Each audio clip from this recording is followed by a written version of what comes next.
বাঁকুড়ার ইন্ডাসে শেখ মাফিকের মৃত্যুকে ঘিরে রাজনৈতিক উত্তাপের মধ্যেই নিহতের পরিবারের পাশে দাঁড়ালেন আইএসএফ নেতা নওশাদ সিদ্দিকী। বুধবার ইন্ডাসে গিয়ে আব্দুল হাফিজ ও তার পরিবারের সঙ্গে দেখা করেন তিনি। আর সেখান থেকেই শিক্ষা ব্যবস্থার বেহাল পরিকাঠামো এবং ঘটনার তদন্ত নিয়ে সরব হন নওশাদ। নওশাদের দাবি, সরকারি স্কুলের পরিকাঠামোর উন্নয়নের দাবিতে গিয়েছিলেন আব্দুল হাফিজ, অথচ সেই দাবির জেরেই তার পরিবারের উপর হামলার অভিযোগ উঠেছে। নওশাদের প্রশ্ন, শিক্ষার জন্য কথা বলাও কি তাহলে অপরাধ? তিনি বলেন, শিক্ষার উন্নয়নের কথা বললে খুন করে দেওয়া হচ্ছে। এই ছেলেটি তো সেই দাবিটাই করেছে যে দাবি পশ্চিমবঙ্গ সরকারও বাজেটে উল্লেখ করেছে, স্কুলের পরিকাঠামোর উন্নয়ন হবে।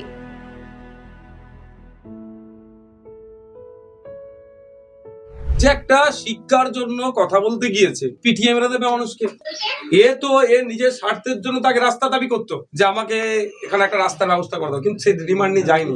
আমার ভাই গিয়েছে যে এলাকার শিক্ষা প্রতিষ্ঠানের মান উন্নয়নের জন্য। আক্রমণ করছে কারা? শাসক দলের ছত্রছায়া থাকছে।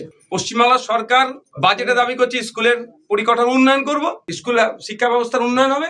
আর শেখ আব্দুল হাফিজ যে দাবি করছে সেম দাবি, তারপরেও কেন হলো? তাহলে মুখ আর মুখোশ হয়ে যাচ্ছে না? ইন্ডাসের করিসুন্ডা প্রাথমিক বিদ্যালয়ের পরিকাঠামো নিয়েও প্রশ্ন তোলেন নওশাদ। তার দাবি, স্কুলে কম্পিউটার শিক্ষা, ডিজিটাল ক্লাসরুম, পর্যাপ্ত টেবিল চেয়ার, পানীয় জল এবং পৃথক শৌচাগারের মতো মৌলিক ব্যবস্থারই অভাব রয়েছে। ঘটনার তদন্ত নিয়েও পুলিশকে সতর্ক করেন তিনি। তার অভিযোগ, কোনোভাবেই তদন্তকে ভুল পথে চালিত করা যাবে না। প্রত্যক্ষদর্শীদের বক্তব্যের ভিত্তিতে নিরপেক্ষ তদন্তের দাবি জানান নওশাদ। তিনি আরো বলেন, এক মাঘে কারো শীত যায় না। কেউ যদি মনে করে আইনকে ভুল পথে চালিত করবে, ভুল ইনভেস্টিগেশন করবে, তাহলে আগামী দিনে ফাইল খোলা হবে, সেই পুলিশকেও ছাড়া হবে না।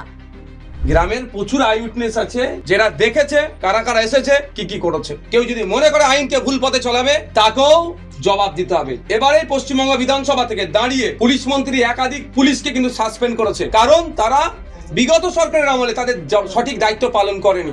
যদি কেউ কোনো নেতা কেতার কথা শুনে ভুল ইনভেস্টিগেশন করে এই কেসকে বিপদে পরিচালনা করে, আগামী দিনে কিন্তু ফাইল খোলা হবে, সেই পুলিশকেও ছাড়া হবে না। তবে পুলিশের তদন্ত নিয়ে এখনই কোনো মন্তব্য করতে নারাজ আব্দুল হাফিজ।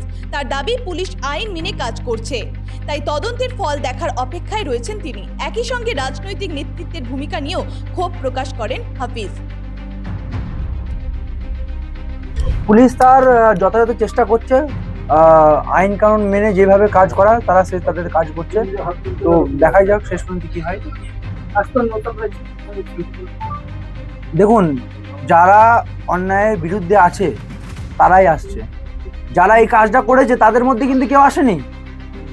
যে দলের বা একটা স্পেসিফিক পার্টির যারা করেছে তাদের মধ্যে কিন্তু কেউ আসছে না এখানে।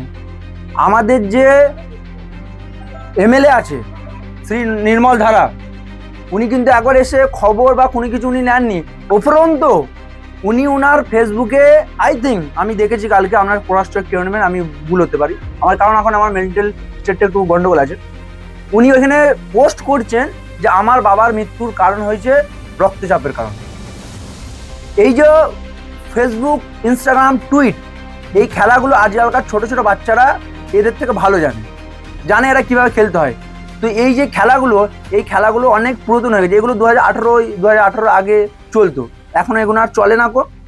একটু ডেভেলপমেন্ট করার চেষ্টা ওরা করুক, আমি চাইবো এটা। আর তাছাড়া এইখানে যে ভাইজান এসেছেন, উনি এসেছেন, উনার কোথাও না কোথায় মনে হয়েছেন যে আমার সাথে এটা অন্যায় হয়েছে। উনি অন্যায়ের বিরোধিতা করতেই এখানে এসেছেন।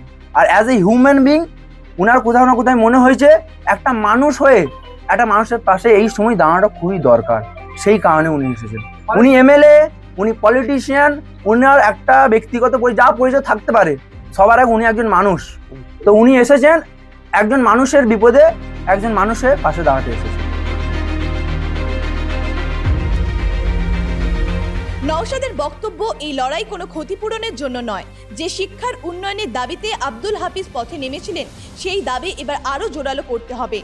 অর্থাৎ ইন্ডাসের এই ঘটনায় একদিকে তদন্তের দাবি, অন্যদিকে সরকারি স্কুলের পরিকাঠামো নিয়ে প্রশ্ন। দুই ইস্যুতেই রাজনৈতিক চাপ বাড়ছে। এখন দেখার তদন্ত কোন পথে এগোয় এবং আব্দুল হাফিজের তোলা স্কুল সংস্কারের দাবি কতটা বাস্তবায়িত হয় এবং তার বাবার বিচার কতটা এগোয়।